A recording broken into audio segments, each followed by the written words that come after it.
Olá pessoal, tudo bem com vocês? Preparados para mais uma semana de estudos? Eu espero que sim e espero também que todos vocês estejam bem, certo? Nessa semana nós vamos dar continuidade no capítulo 1 de resistores elétricos, certo? No vídeo de hoje a gente vai falar um pouquinho sobre a primeira e a segunda lei de Ohm. Vamos lá?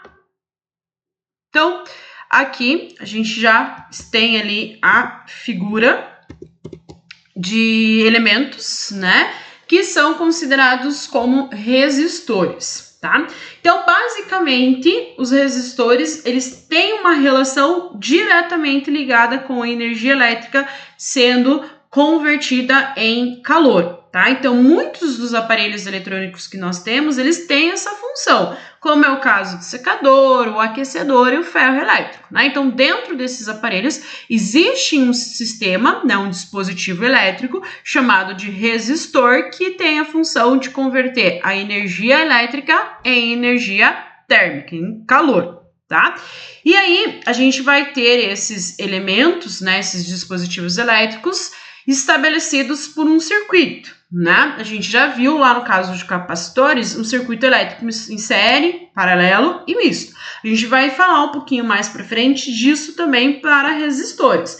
No caso, hoje a gente vai definir a relação que a gente tem com os resistores. Para isso, a gente tem que conhecer os símbolos que representam um resistor, né, em um circuito elétrico. Então, quando vocês encontrarem essas duas figuras que estão aqui embaixo, esse zigue-zague ou esse tubinho aqui, isso representa no circuito elétrico um resistor, uma resistência elétrica, tá?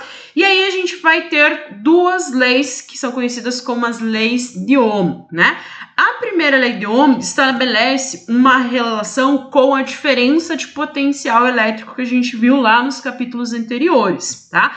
A DDP ou o U, como a gente estabeleceu lá, tá? Então, aqui para diminuir, estabelecer uma grandeza física que a gente chama de resistência, resistência, né? Ou seja, a dificuldade, né, de um determinado elemento, a passagem da corrente elétrica é definida como resistência elétrica. Então, ao medir essa dificuldade, né, em determinado resistor que ele oferece para a corrente elétrica, a gente tem a denominação da resistência elétrica. Ou seja, todo o material, por melhor condutor que ele seja, ele vai estabelecer uma resistência elétrica quando há a diferença de potencial aplicada nesse objeto, tá? Essa resistência ela pode ser maior ou menor, tá? E aí o Ohm, ele percebeu que existem alguns materiais onde essa resistência elétrica ela está relacionada com essa diferença de potencial e a corrente elétrica, tá? Então aqui, através dessa expressão, a gente consegue perceber que R, resistência elétrica, é igual a U, tensão elétrica, divididos por I, que é a corrente elétrica, né?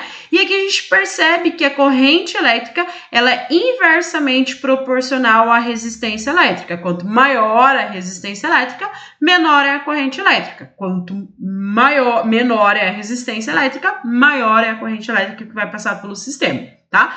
Então aqui nesse diagrama, a gente tem aqui a representação de uma diferença de potencial, uma fonte de tensão, né? O mais e o menos. À medida que a gente aplica essa diferença de potencial entre o ponto A e o ponto B, há uma passagem de corrente elétrica pelo resistor, pela resistência elétrica ali, tá? E aí a gente vai estabelecer no sistema internacional que resistência elétrica é a unidade de tensão pela unidade de corrente elétrica, ou seja, volts por ampere, que nós vamos chamar em homenagem ao Ohm como Ohm, né? Então a unidade de resistência elétrica é Ohm, certo?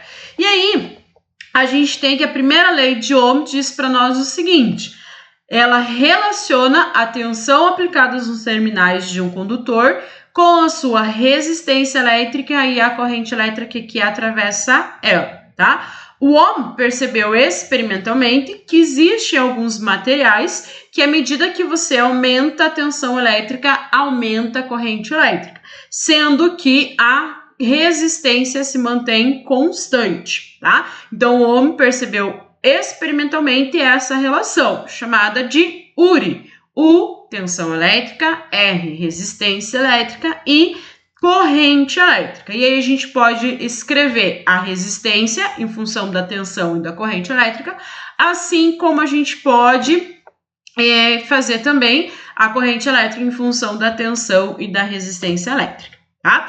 E aí, o Ohm percebeu, né, como eu falei experimentalmente, que quando a tensão não varia proporcionalmente com a corrente elétrica, a resistência elétrica do condutor não é constante. E aí você tem um sistema não ôhmico, tá?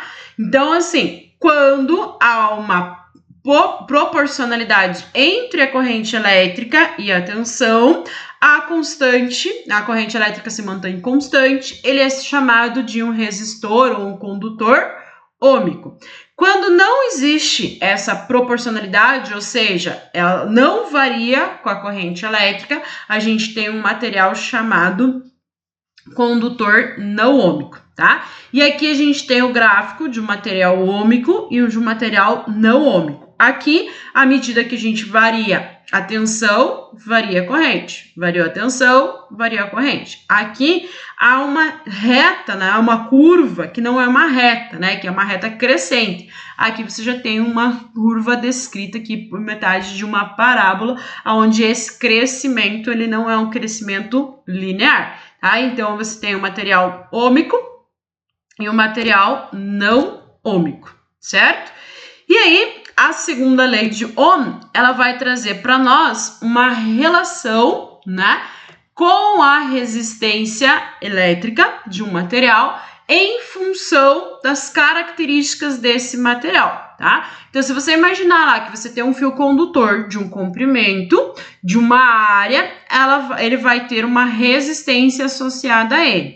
Essa resistência associada a ele vai depender da resistividade elétrica do material, do comprimento e da área, tá? Então, a resistividade elétrica do material é uma característica do material, tá?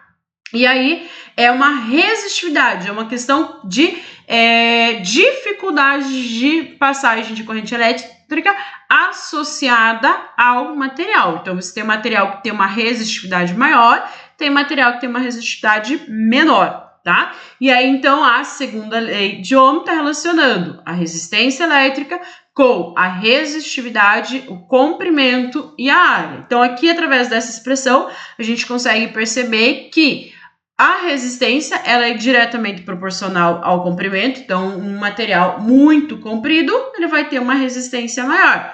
E que a área é inversamente proporcional. Então, se eu tenho uma área pequena, a resistência é grande. Se eu tenho uma área grande, a resistência é pequena, tá? E aí, no sistema internacional, a unidade da resistividade elétrica do material, né, ou seja, uma característica do material, ela gira em torno, né, de 1 ohm, certo? E aí você vai ter ohm milímetros ao quadrado por metros, tá? Tá aí a relação desse sistema.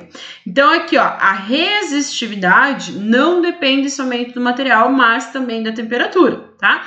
Em condutores metálicos, a resistividade aumenta à medida que você aumenta a temperatura do condutor, tá?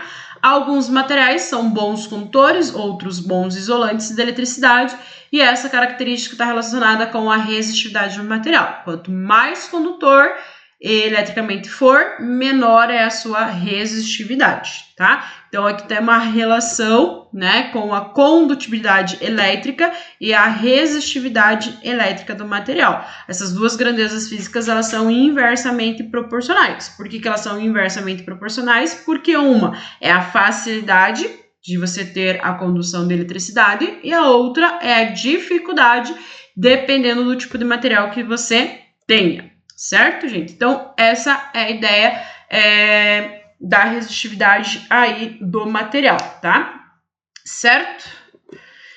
Ok, pessoas? Então, basicamente, é isso que nós tínhamos para terminarmos o capítulo 1 da apostila 10, né? Então, lembrando que nesse capítulo a gente viu o conceito de corrente elétrica, que num material sólido é o movimento ordenado das cargas elétricas, no caso, as portadoras de carga elétrica, os elétrons, né?